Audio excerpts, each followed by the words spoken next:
Yeah.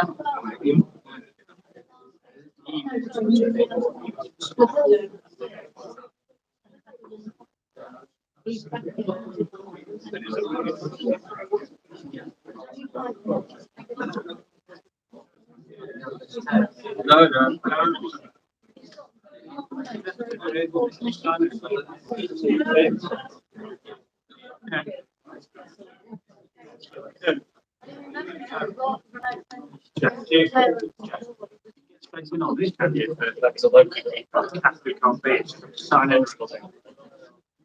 No, it is YouTube. Yeah, you have to hold it. Okay. Might need to when I do my piece, when I do my piece, I'll have to swap some. Right, guys. Good evening, everybody. Beautiful sunny day. I'm not planning on keeping you too long, for obvious reasons. Very nice. But we've got quite a few things to cover, but we'll be as succinct as possible and as direct as possible. So, quick on the agenda. So that's me. SAG update regarding Brackley Town incident, which is Jim. Volunteering and booster budget update from Adam. Season tickets from Jeff. Infrastructure from Nick, who's upstairs at the moment talking to the infrastructure group. And just a quick review of the kit selection process, what we went through. And I'll show a little bit of kits as well for people to see up front of getting you pre-order, I guess. So I'll hand over to Jim. Cheers, Gary. Okay, quite a lot to try and summarise. Been lots of meetings taking place since the Brackley game, internally and externally. I suppose the first thing to say is that, like I imagine everybody in this room and everybody watching, we were appalled, disappointed, frustrated, angry, take your pick, by what happened.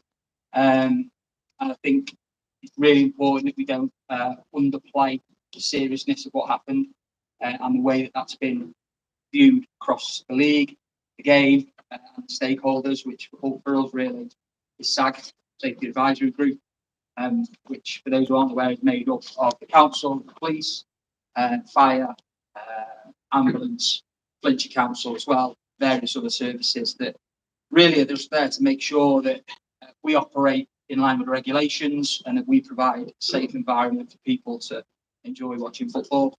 And clearly what happened at the end of that Brackley game was not a safe environment and not an enjoyable environment. We've tried to move as quickly as we can as a football club. We're very conscious that there's a lot of information that needs to be digested. There's a lot of other organisations that need to be engaged with, primarily being the police, council and the National League. And there are also other investigations that are still ongoing that we can't, not yet in a position to give you the full kind of, this is the outcome of what happened, but we will be able to give you an update on a couple of bits. So I think from a police perspective, their concern was that their officers were put in danger, so the officers that were in the ground, and that fans in the Brackley section that had, with families, children, older supporters that come to watch a game, were exposed to some really unpleasant, nasty scenes. So they met with us very quickly after the game. I made it clear that they were going to treat this as a really serious investigation and put a dedicated team on it, and you will have seen that there's been an update from them tonight with 13 individuals who they're looking to identify. That investigation's ongoing. I would expect that there'll be a large number of bans, criminal prosecutions that will follow. Obviously, as a club, all we can say is that we're fully supportive of that and making sure that there's no reoccurrence of it. In terms of the league and the FA obviously contacted us because the match referee submitted a report that contained a summary of what happened, and we've had to submit our comments that kind of cover our preparations for the game and our response to what happened, both on the day and subsequently to the FA, and we're waiting to hear the outcome of their investigation. But I think, as we said publicly, there are various sanctions that we could face, from financial penalty to potential restriction on fans attending games. to a potential points deduction, so really serious. In terms of safety advisory group, we have 3 meetings a year. We have a pre-season meeting, a mid-year meeting, and an end-of-season review. And that's what we normally do. So we did have an end of season review already in the calendar. And because of the seriousness of what happened at the Brackley game, an extraordinary meeting was arranged that we attended. And in that meeting, it was made clear to us that this was being viewed as one of the most serious incidences of football-related disorder for a long time in the local area. And as a result, it was very likely that there would be a severe sanction placed on the club's ability to accommodate spectators. So we were asked in that meeting to go away, kind of review our processes, review our procedures, and then to report back to the end of year SAG. Now we'd already, like a lot of clubs, I think we'd already experienced increases in what is considered antisocial behaviour. You will have seen it at Chester games here, you've seen it at away games, and at grounds up and down the country. So things like pitch incursions, whether it's people just going on the pitch to celebrate a goal, or if it's something more sinister, people throwing objects, ranging from coins to electronic cigarettes to lighters to Easter eggs. We had all kinds. And then the use of pyrotechnics, which is obviously more and more prevalent. So football is working collectively to try and eradicate these things, and we've supported the FA's Protect the Game campaign, where we've been able to identify people that have been responsible for that. We've sought to impose sanctions on those individuals as well. So we were already way down the line in terms of strengthening our procedures for next season. Clearly, we've had to strengthen them further on the back of the Brackley game. So what that means is that there are going to be some changes next year. So there's going to be increased stewarded numbers. There's going to be enhanced safety officer role. Steve's in the room tonight, who's our safety officer. It's likely that you may see more searches of supporters entering the ground. That may include the use of detector dogs to sort of identify people that are potentially looking to bring pyrotechnics or drugs into the ground. And all of that stuff comes with a cost to the club, and that means that money can't be spent on other things. So for us, that's really frustrating as supporters, because we ultimately want to try and give the manager the biggest playing budget that we can sustain, and things like this stop us from doing it. So I'm sure you share our frustration with that, but ultimately it's something we've got to do, and it's something we've got to do to make sure that we can provide a safe environment. So we went back to the council with with a proposal, and we've met with them today to discuss that in more detail, and the police. They've accepted our proposal, and the outcome of that is that we will be starting the season with a reduced capacity, and that capacity will be circa 3,300. So our normal capacity, if we were full, is 5,126. So it represents about a 35% reduction, which is clearly very significant. Just to give you some context, I think they were initially minded to look at a 50% reduction, so it could have been worse, but it is clearly very serious, and it will clearly have an impact on the club financially. What they have agreed is, as long as we put in place the action plan that we've developed and the things that we've said we're going to do are evidenced and proven, we've already got a date in the diary to review that in November. SAG have said that as long as we can tick off everything that's on the action plan, and we can demonstrate that we're able to safely stage football matches, that they will commit to bringing that review forward, and then potentially looking to release some more capacity and move us back to a position where we can have back to 5,126. So yeah, it's pretty grim, pretty serious, and I'm sure everybody in this room doesn't need me to tell how serious it is. The reality is that it can't happen again, because if it does happen again, that will probably lead to really, really serious sanctions on the club, the financial points deductions, playing behind closed doors, which ultimately for a club like ours, that's you're not going to do. So I'm happy to answer any questions, Kieran, I think, because that's a lot for people to take. There is a statement that's gone out, going out at 7:45 this evening, basically summarising everything I've said to you. We've only found this out this afternoon at 3 o'clock. So it is going to have an impact on our match day processes. One thing I know is that no season ticket holder will need to be relocated. So if you've got a season ticket, you'll still have your seat. But it is going to mean that we're going to have less tickets to sell on a match day. We probably won't be in a position where we can do payment at turnstiles whilst we're under these restrictions. So it'll be advanced ticket only, I think. And obviously the number of tickets that are available, particularly in the Harry McNally and the main stand, are going to be much reduced as well. Yeah, Chris, I think you had a question. Oh, yeah, I think it was virtually on what you were saying, Jim. Is really people having carrying some kind of identification with when they come into the ground. Because the problem is, of course, that if people are paying on turnstile just walking, you don't know who's the owner. Yeah, Is there any way of, I know it's all down to work and time, but making sure everybody comes in the ground has got some kind of ticket. Yeah, I mean, I think that's we've moved closer to something like that since the introduction of online ticketing. So, the majority of our tickets are either majority of our fans inside the ground are either season ticket holders or have bought their ticket online in advance. And at the point of sale, we capture information so we know who those people are.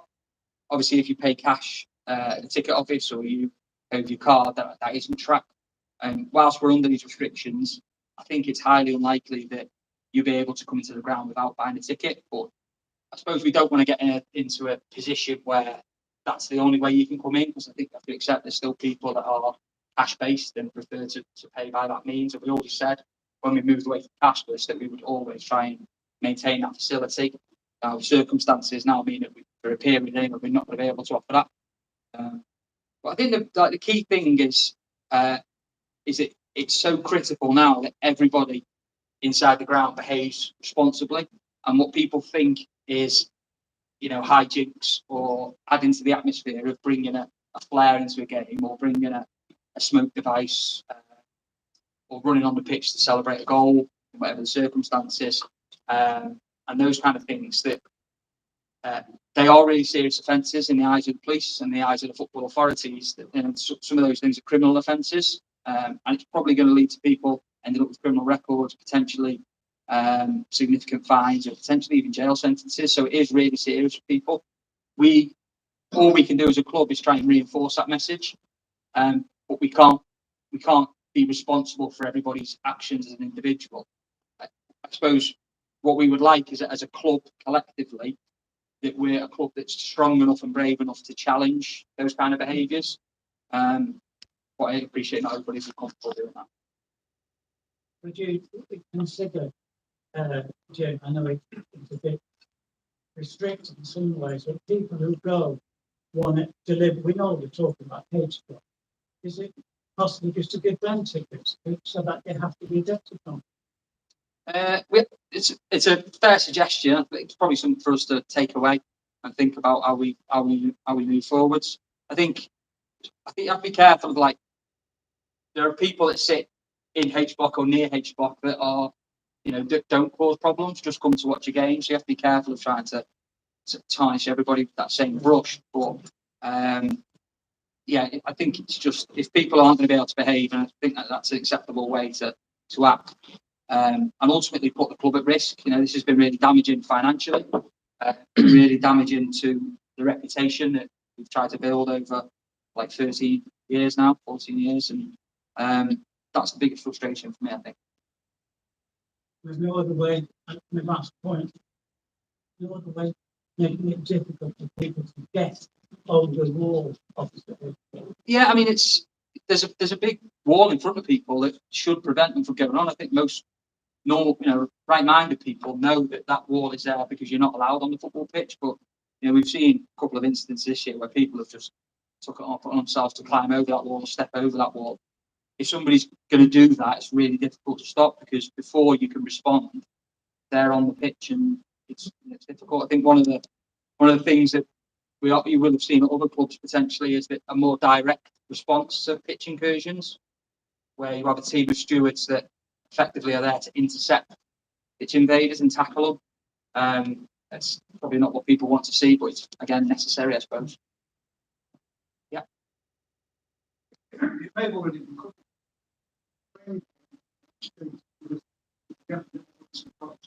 Information training instructions. What the students get.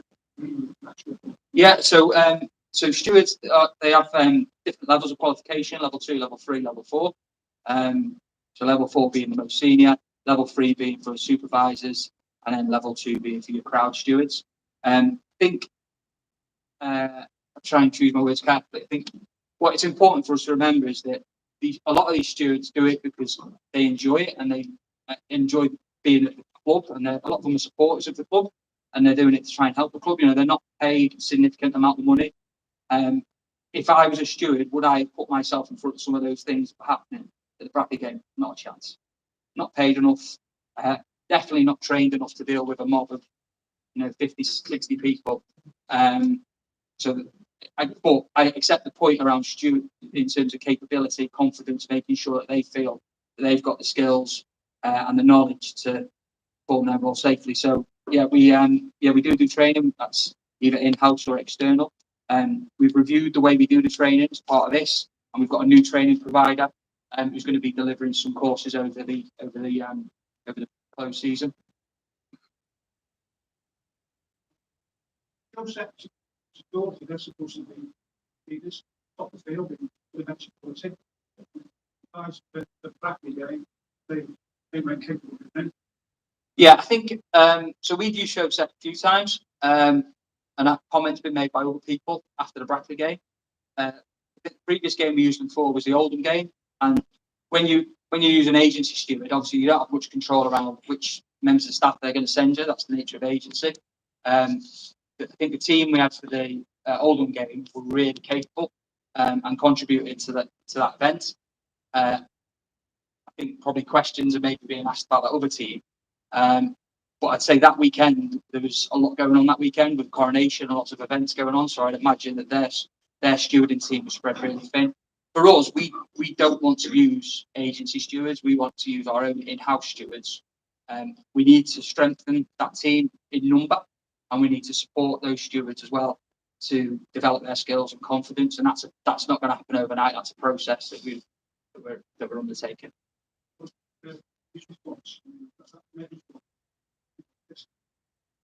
So policing within football stadiums is a fairly unique thing. So there's something called a charging agreement, a statement of intent that the club signs up to with the police at the start of every year. Routinely, at our level of football, police do not attend football matches. In Cheshire, they do allocate officers to every game.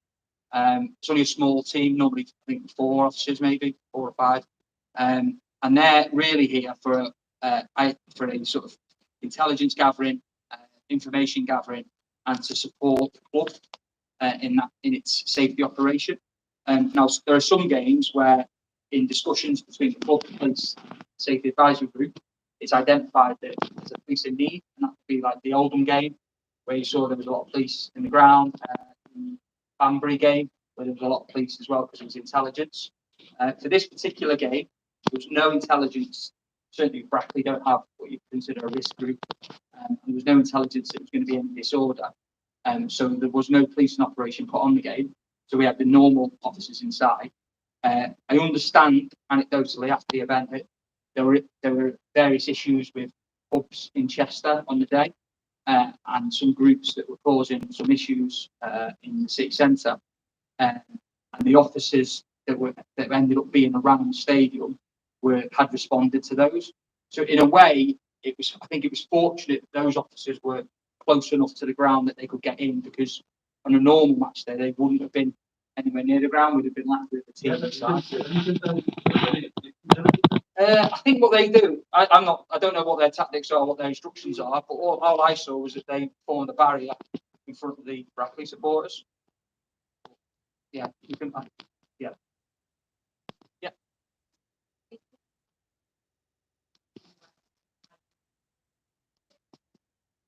When you stand that people can go into the wrong with that easily. And Harry McNally that's what it's just Harry McNally is people you live with that are not in that area. And that was definitely something in fact where people were sitting where they wanted. And I know in the Southport game away, when we went to that, they checked where every someone, a steward checked your boat, oh yeah, you're in here, you're on that seat. You actually sit in that seat, which makes me a little bit, but people were in order, people are there to go, people were happy with people, great games, I thought away game, example, and I know I don't know, we sat down, but I know us, no one checks you're in the right area, say exactly where you are. And at the back of the game, everyone's able to congregate in that corner where they want to be near and be away. So Take what they want to. yeah, so most of our games are designated as unreserved seating. Yeah. So you buy a ticket for a stand, or part of that stand, and you sit anywhere within that. The Brackley game, obviously, we made the decision to make that reserved seating, so allocated seating. There were issues with people not sitting in their allocated seat. The stewards attempted to deal with that. I think it's fair to say that within the H&I section, there was not very much compliance within that. We asked the police to help, but it quickly became clear that the number of people that were not going to sit in their allocated seats. In a way, what we've done is we've held back a couple of rows at the front because we thought that might happen. So we ended up using that as like an overspill. Moving forwards, I think, personal opinion, I think we'll move to a position where allocated seating becomes a norm. So you buy a seat, a ticket for a seat, and that is your seat, and you sit there. I think that's easier to then manage when you have a bigger game. People are used to that, and clearly people aren't used to having to sit where they're meant to sit. In terms of the Harry Mack issue, I think that's something that we've spoken to our ticketing provider about, and making sure that can't happen, that if you've got a ticket for a certain stand, you can only get in that stand. Yeah. People that are getting these footballing banning orders, how do we keep them out of a big match? How do we stop them coming and being on the front page of the paper again? So there's two types of banning order. There's a club or stadium banning order, which is generally issued by the club with the police, and that would prevent anybody from entering the stadium, not just on a match day at any point. That information is kept within the club, and where possible, that will include photographs, and the stewards will be aware of that. And if somebody's identified as picked out as being on that list, then they can be ejected from the stadium. And it's quite common that information will be shared with away teams as well, so that they can perhaps track ticket sales if there are any of those names on there. A football banning order, which is issued by the courts, covers all football down to a particular level and international matches. And that's enforceable by the courts, and a breach of that banning order is a really serious offence that will see people back up in court and potentially go to prison. So it is difficult to manage. You hope it's the deterrent that stops people breaching that order, but people do breach those orders. For us, it's just making sure that we've got that information and that all the students are aware of who those individuals are. Jim, did they get one other system where the offenders or a ban had to go to a police station for a pop?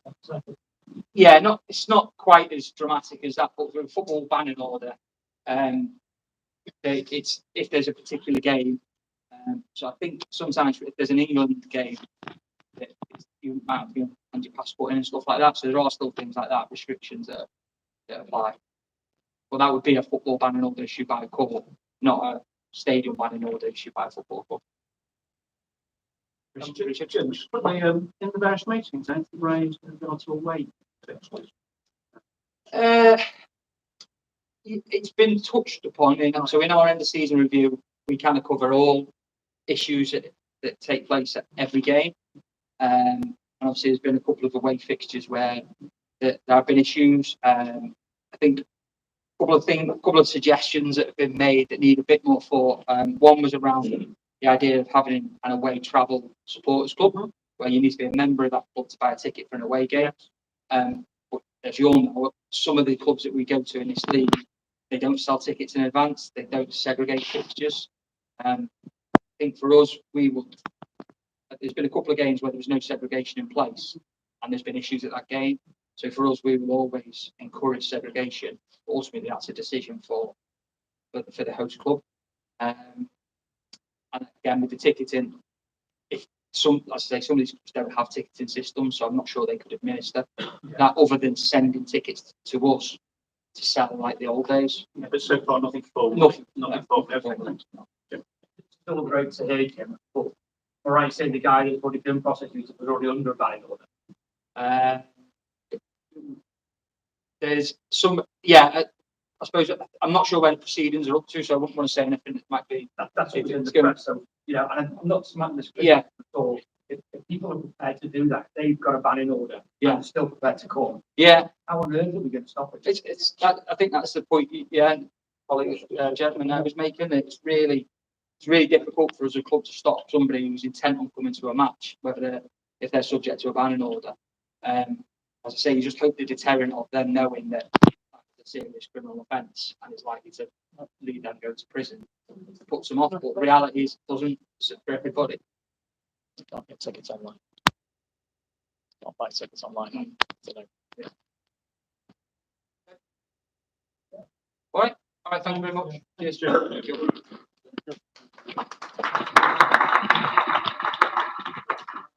So we've got Alan.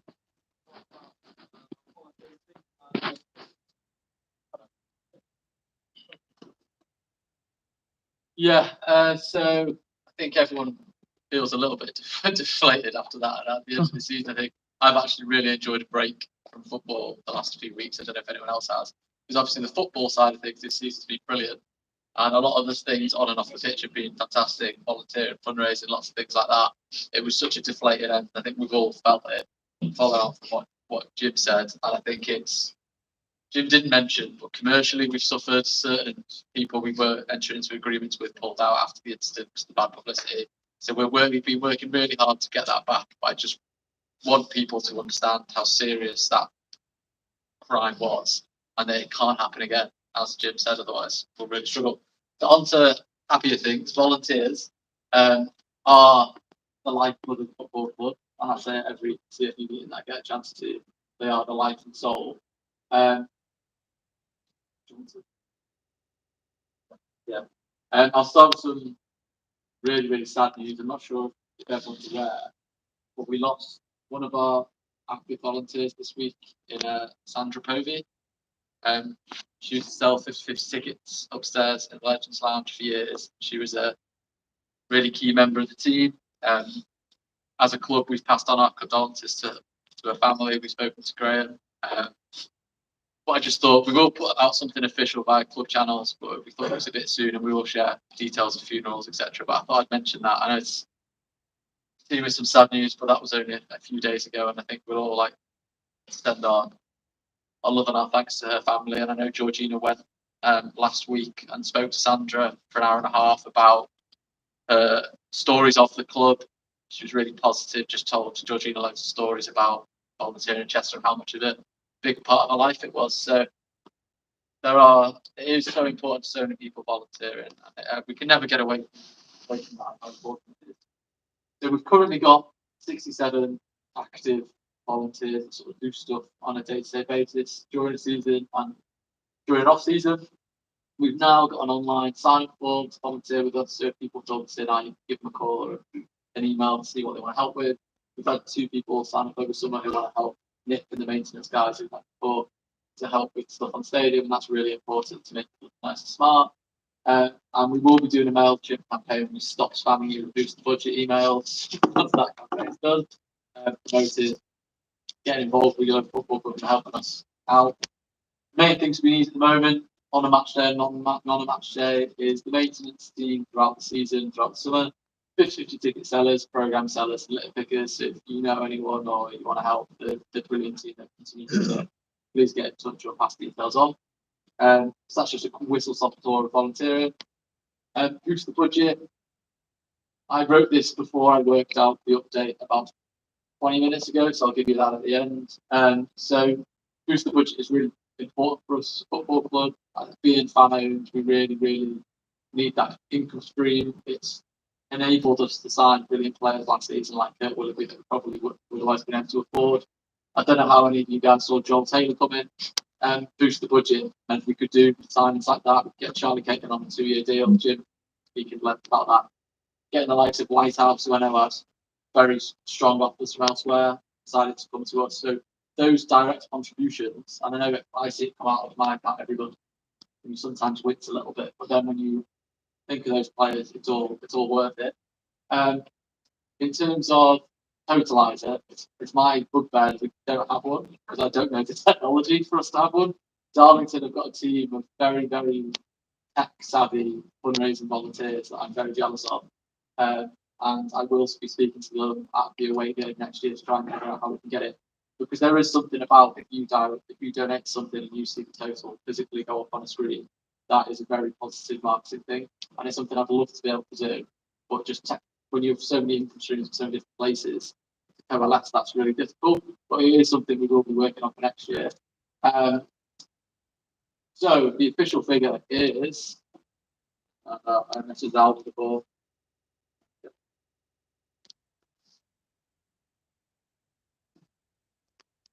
Oh yeah, so it's now 538 people. So in the last week, we've had 110 people donate, which is incredible. And we're on 85,623, 3 weeks to go, which I think is the best track we've done so far in all the years of doing Boost the Budget. So I just wanted to say a massive thank you to all the fans who contribute to that. I know there's plenty of fans in this room that financially really help the club, and it's never underappreciated by us involved with the club, and just massive thank you to you all.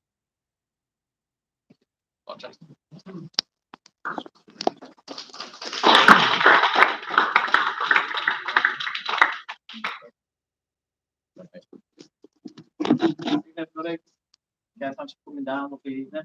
Hello to the 100+ watching online as well. I'll try not to sway too much.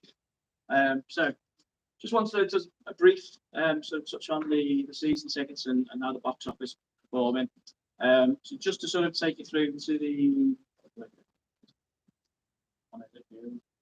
Left, right. Nice, make sure IT didn't go too well last time.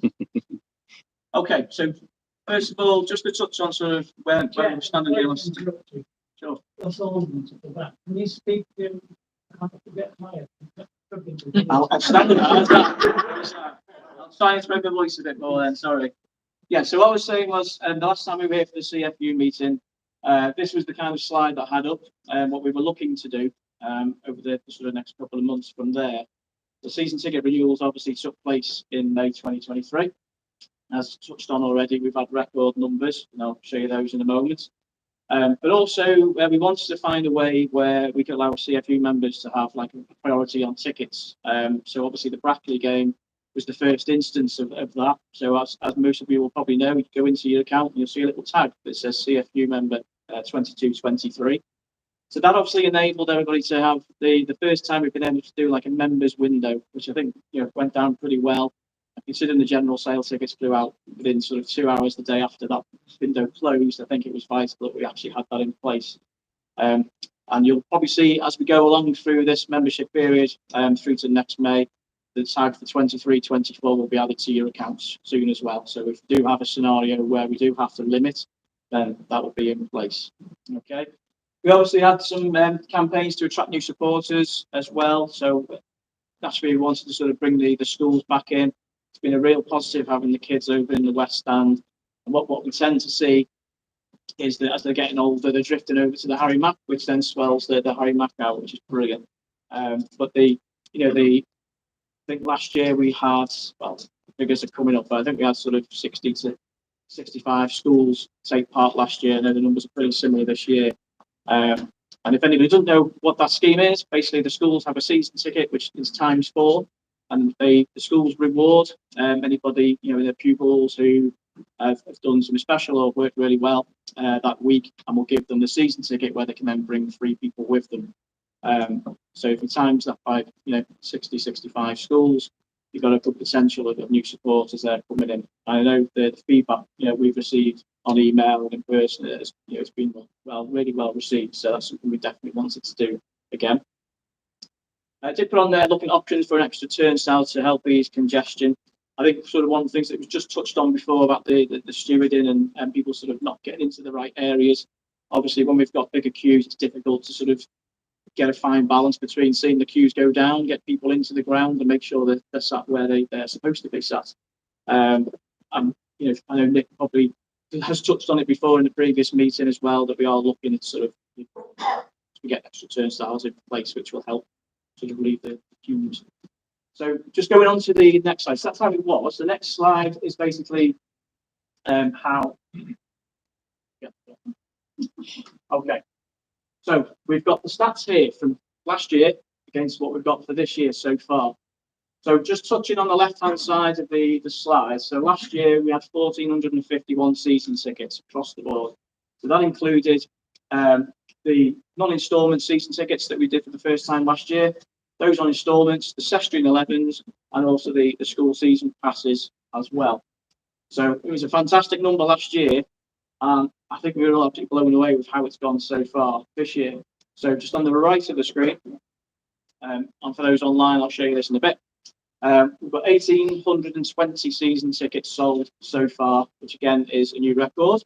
Okay, so those not on instalments, over 1,300, over 200 on instalments, and that's quite a key point really, because that's doubled, as you can see from last year. That's nearly doubled, and I think that's sort of indicative. I can never say that word. It shows the sort of the cost of living, how that's sort of hitting home, but also it's a great way to have the ability to be able to spread the cost of season tickets to allow more people to to come in. So we've seen over 100 new instalment plans there, whilst the non-instalment plan has also increased as well. So it's really good. But to be confirmed on the Sestrian 11s, because obviously they're not out yet. That's coming. We'll kind of sort of head towards October, November before we look to release those nicely in time for Christmas. But the school season passes this year. We're up again on numbers so far, and I'm sure we'll probably get a few more in between now and the start of the season. So a really healthy number of 276. So I think that was about 60. Not really going to be maths today, but that's probably about 68 schools, something like that. So overall, really, really positive to see, especially given what happened on the last day. We were all a little bit nervous to see what was going to happen next, but again, very blown away. So just a bit of info to finish up with. So your season ticket cards will go into production sort of in the next few weeks, and then ready for collection mid to end of July. Hopefully mid-July will be the aim on that one. I'll be contacting anybody over the next sort of few days where I've spotted something not quite right on the season ticket application. Maybe somebody has bought 3 tickets, but it's in the same name. Okay, so we want to get those done before we go to print. Car parking passes, they'll be available from, hopefully from, well, we're at the 8th today, so hopefully in the next couple of weeks they'll be on sale. I know quite a few people have bought those already. And as touched on already, the Sestrian 11s half-season tickets will be scheduled for later in the season. So I did try and sort of keep it brief for tonight. So has anybody got any questions on season tickets or any of the information you want to ask anything on? Yeah, can I say one thing? One of the lot of sad things about the bracket game. For me, one of the saddest things was that it totally sidelined the job that you've done. It was an unbelievable success what you did, I thought, on the ticketing, getting ready for that game and teeing it up for the future as well. This was my only question, but I think what happened was done. In the last few weeks, when everyone has been flat and the club needed lifting and to try and get momentum going on the finance things, it's unbelievable as well to energise everybody when it could have been very, very difficult. Thank you. I think collectively, everybody has just been, let's get this done. It was obviously very disappointing to see what happened. Personally, it was my 50th birthday the day after Brackley's game. I was like gutted that I wasn't having to spend it doing ticketing for the next Sunday afternoon. But there you go. It was more a case of replying to Brackley fans on email. Which I have to say, I did get a number of Brackley fans contacting on email afterwards who obviously weren't too happy. But I think the fact that we personally responded to them, was appreciated across the board there. Because the follow-on emails that came were really supportive of what we were doing, to try and sort of get everything back on track. But thank you. Anyone? Yeah. I know it's very rare. The Brackley ticketing situation, when we went to get ours, the phones kept going, and all the guys, they couldn't answer the phone. So it may be that we get a situation like that again, to ask people to cover the phones. Now, this is that what time do you close? Yeah, I think the difficulty is the size of us compared to something like Man United, who've got a whole sort of floor of people who would be taking calls. Obviously, we've only got the problem we would have potentially had is that there's only one area where the till would be. So if you're trying to take a payment for somebody who's coming phone up to buy a ticket, You just,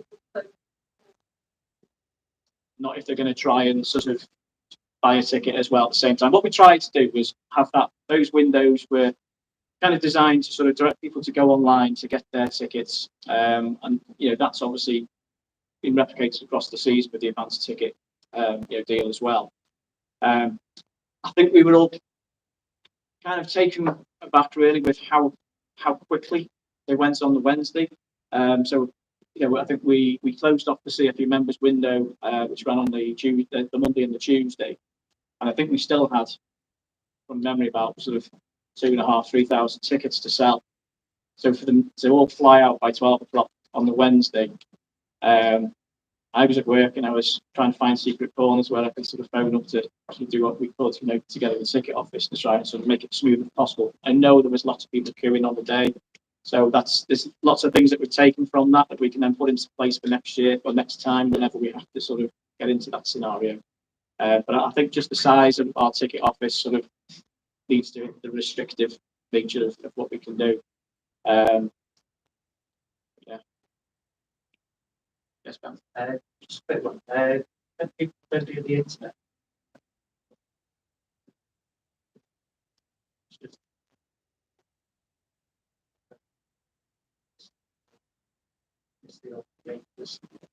We didn't know if go on sale. Yeah, so in terms of the preparation for the Brackley game, we put as much info out there as possible over the various different places. But what the ticket office actually did as well, they had a list of the people who were not on email, and we're actively calling them before the before the tickets went on sale. And the same for season tickets window as well. So we do always try to reach everybody. Naturally, people might not answer the phones. It's difficult, but I know Tony and Val, you probably confirm that people ring back sometimes off those messages left. And so people do get back in touch with us. And I think people like to speak to people at the club as well. It's always a nice conversation for people to have.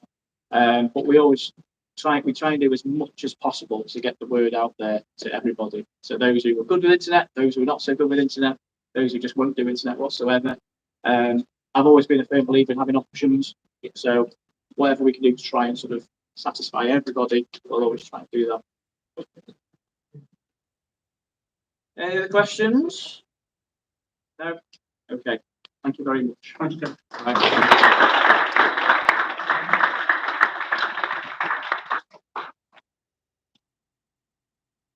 Nick, I think you're next up.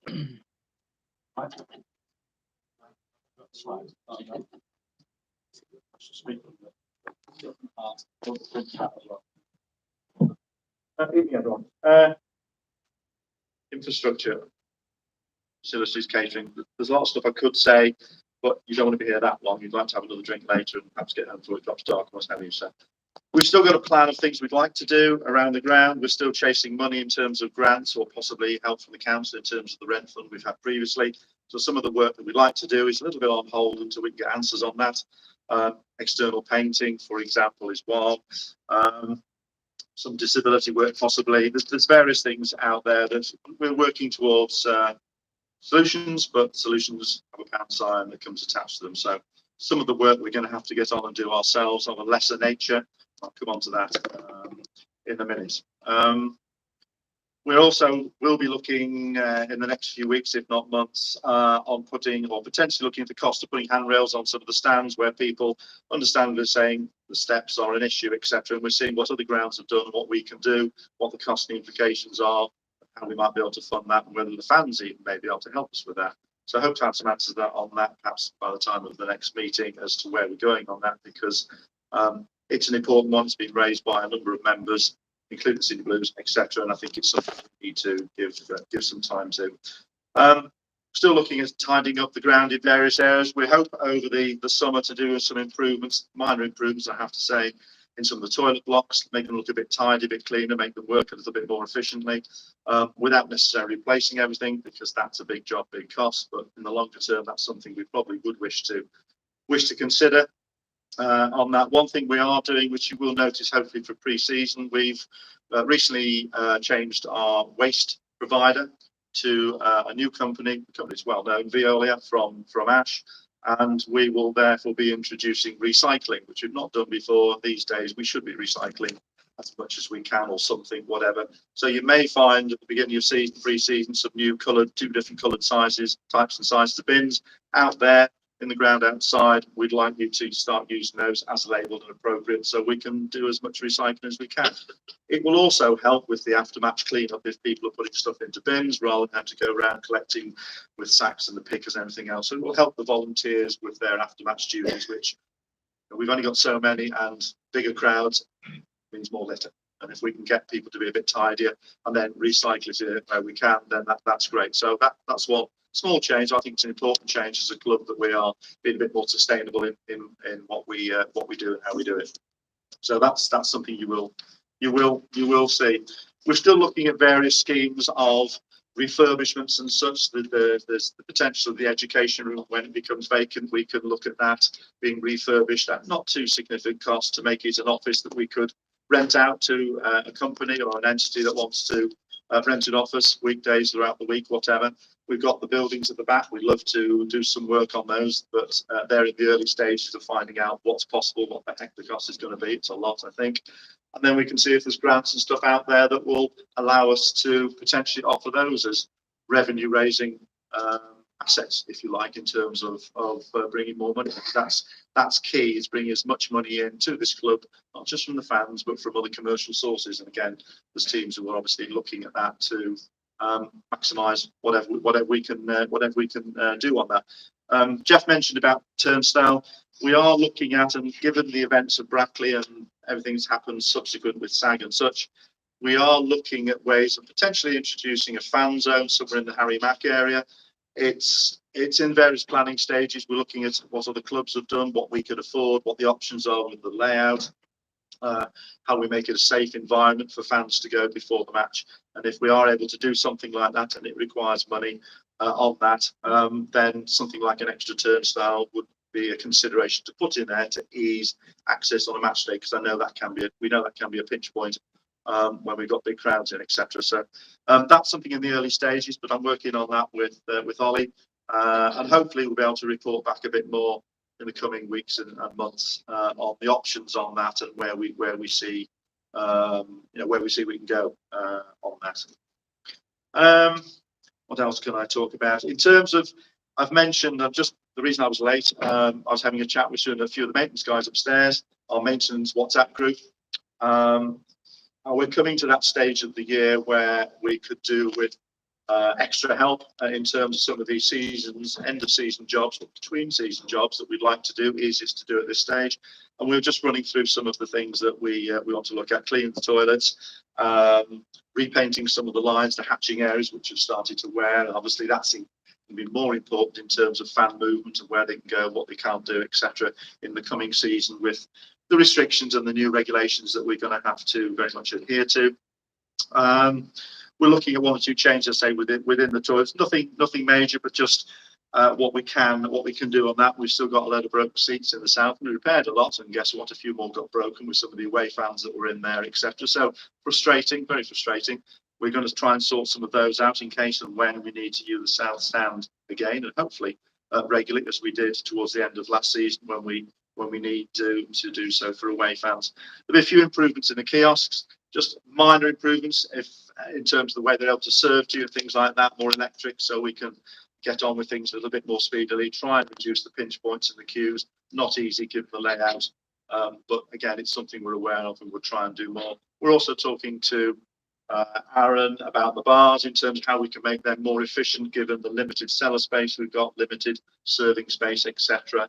There will be more we're going to try and do outside in terms of, I'll call it a marquee, but some sort of structure or some sort of area to make sure that is fit for purpose.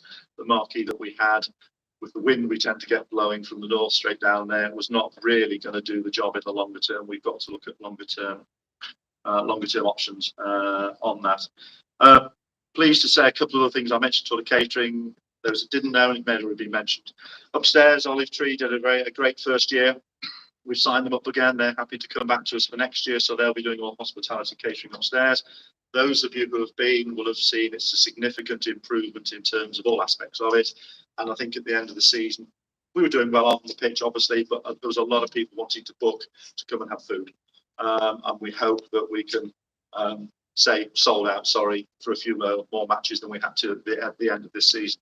But that's been a plus. And also the way the kiosks, that we're starting to turn them around, and they are doing much better in the limited way that they can, given the circumstances. We've got a mobile van, 2 mobile vans now.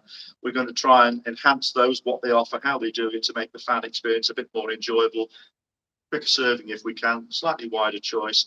They're very keen to do more on that, and hopefully we'll be able to say a bit more about that. You'll see more of it when we come back for pre-season and beyond. So just one quick other thing to mention. We've had a little chat this evening upstairs. There's a lot of jobs out there that we need doing. We've got a good group of volunteers, and I'm treading on Adam's toes very slightly here.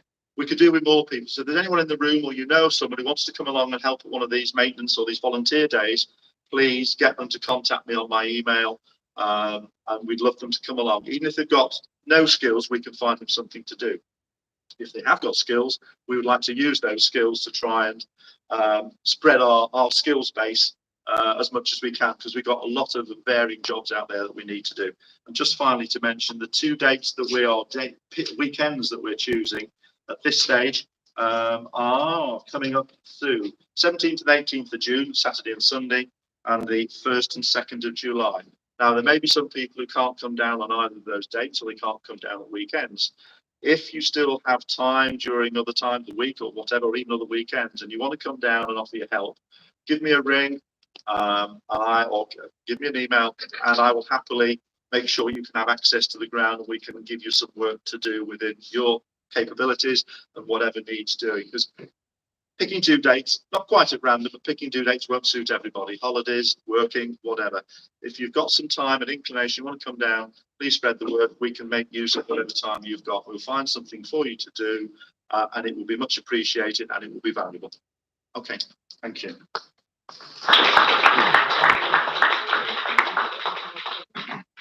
Thanks. Last section for tonight, and I'll be as quick as I can be on this one. So kit selection and the process we went through, just for absolute transparency. I'm a big believer in transparency, especially across this board. So I just want to go through the process that we went through to actually come up with the new kit provider. And just a quick update on retail as well, the numbers, what we're hitting, what's coming next, all those things, and a bit of a sneak peek into what's coming next. So the process. So in January this year, we went out with an office tender to 14 different suppliers, including the incumbent, which was Kappa.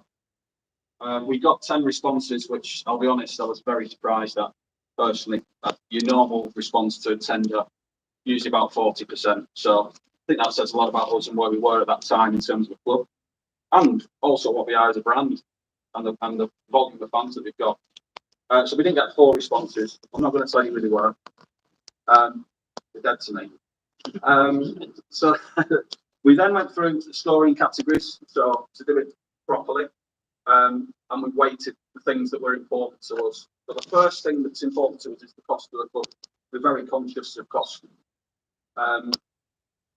Also, the retail benefit. So, you know, if somebody sells us a shirt for £40 and we can sell it for 42, kind of, no matter how good the quality of it, that's not good business for us as a retail arm. And the order process as well. So that was the round one, and that removed 5 vendors altogether. So it split it in half. Next round was about brand reputation and quality. So I don't want a £10 shirt and selling it for £40 if the quality is useless. I want something that's good quality and has good brand reputation as well. Ethical sourcing is something that's important to us as a club. I think Nick's talked about us looking down the recycling route. There's a lot of things that we can piggyback off, if you like, when it comes to grants and things like that around ethical sourcing, and it's an important thing for us as a club and as humans actually. And also, why do they want to work with us? Why Chester? What's important? What do they know about this club? How do they feel about this club? And why does their brand align with what we are and what our brand is? And that was in the final round. So we invited the final 4 plus Kappa, the incumbent, in. to show us the kit, tell us all about it, present to us. And I feel sorry for Georgina because I did it with Georgina, and I literally repeated almost word for word 4 different vendors, because that's what you need to do. You need to be fair with everybody, exactly equal to everyone. She was bored out of her head, but I think she learned a few things. She learned how to repeat herself 4 times. That's impressive. So we went through that, and from that we took the recommendation to the board, all the workings out, as they used to say at school. I know it was a long time for you, Richard Prince. Thank you very much. But you get marks for working out, don't you? We had that conversation just last week. You get marks for working out. It's not just about getting the answer. So we went through the entire process with the board, brought them through that, and went for approval. Our recommendation was Hope and Glory, and the board accepted that. It was a very close call, I'll be honest, with the incumbent. Very close. But fundamentally, Hope and Glory actually came through came top in most of the categories and only second in one. So they were clear winners really, but it was still tight because Kappa was so close, just behind them. So I had to give the bad news. Georgina didn't want to give bad news to Kappa. I had to give the bad news to Kappa, and it was absolutely, I'll say this online, whatever, they're absolutely class in terms of their response. Anything that we ever need from them in the future, I'd definitely pick up the phone to them again. They were phenomenal.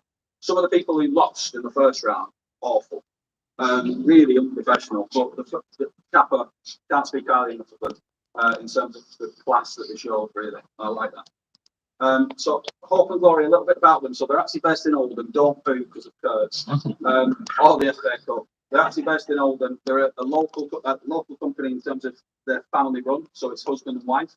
But they have actually grown. I went to visit Hope and Glory as part of that when we made the decision to just see what their factory and setup was like.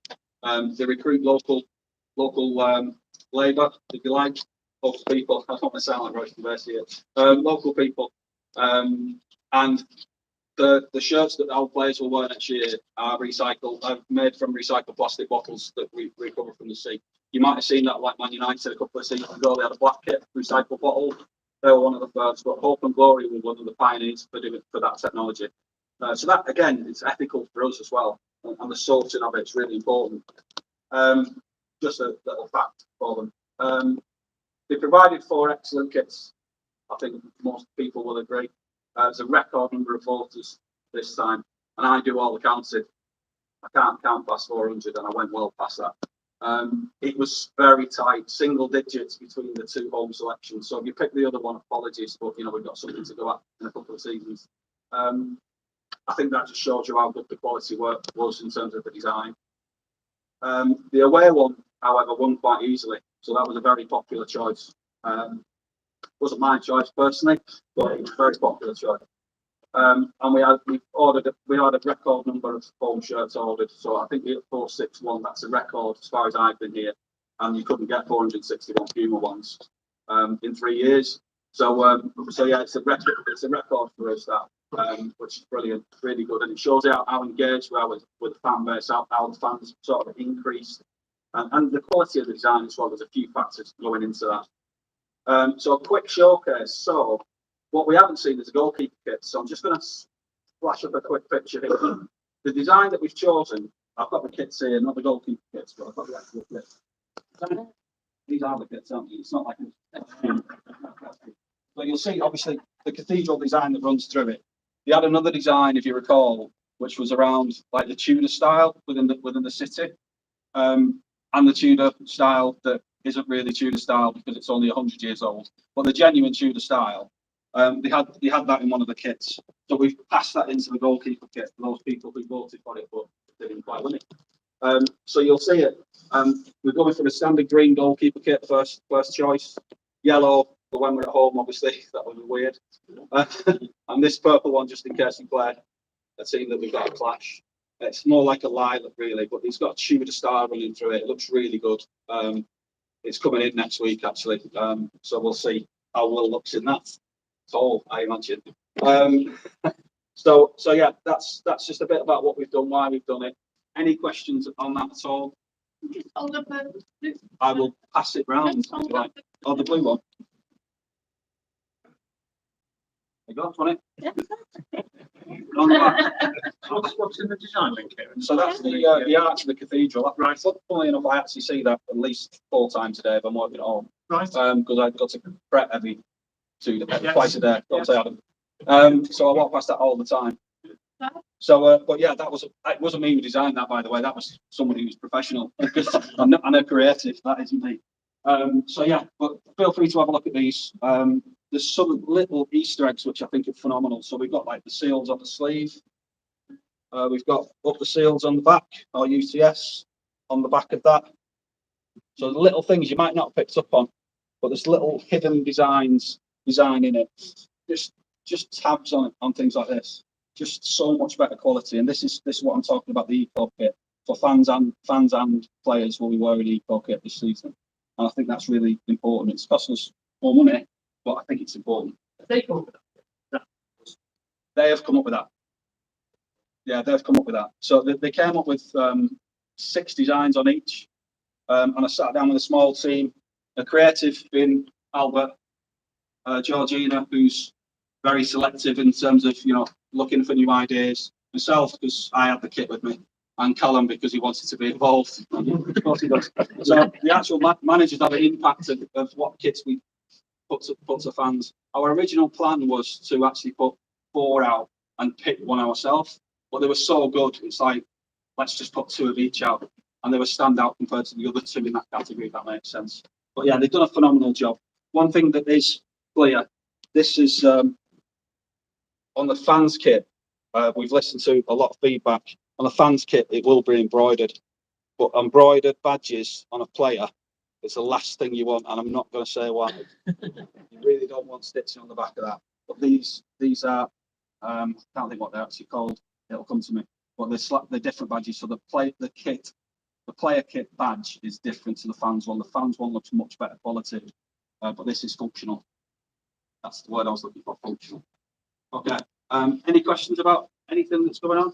Of the pre-orders, so I don't know, is it just split between adults and kids? The 461. So you've got infants from 0 to 3 months. Yeah. And onwards. Then we've got juniors from like extra small junior to large boys, and then extra small adult to 5XL. Yeah. And possibly bigger if we need it. Okay. Do we know how many roughly of each we've sold? Yeah, I know exactly. Yeah, you do. You've got our most popular size is large and XL. Funnily enough, that's pretty much standard. Yes. But yeah, so we've ordered accordingly. Yeah.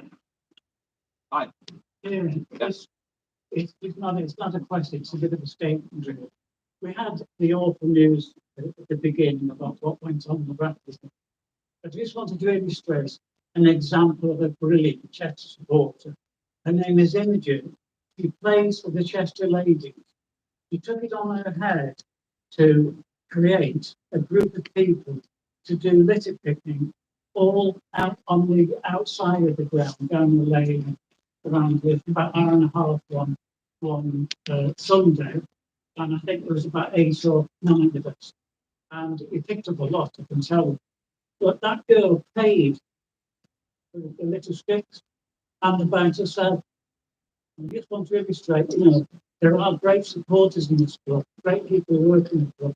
And you don't want to be judged by these idiots who are going to. I think that's a fair judgment, to be honest. And I was going to wrap up to say we started off this meeting with some bad news, but news that everybody wanted to hear that we're actioning. As a board, we've worked really hard to get to the position we're in with SAG, and the recommendations to put it behind. I don't normally call out people. I think we operate as a team, but I'll be honest, Jim's done a phenomenal job to get to where we are today with the SAG, and I'd just like to thank you publicly if that's all right. So thank you, Jim.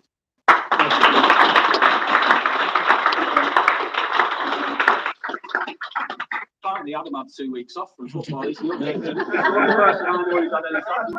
That's what he said at the start. Me and Chris were laughing. So for me, great season. I'm not going to talk about football. It's not my place. I hope to see you very soon. Hanley Town away. Looking forward to it. I can't wait for pre-season. I'm bored already. Cool. Thanks, guys.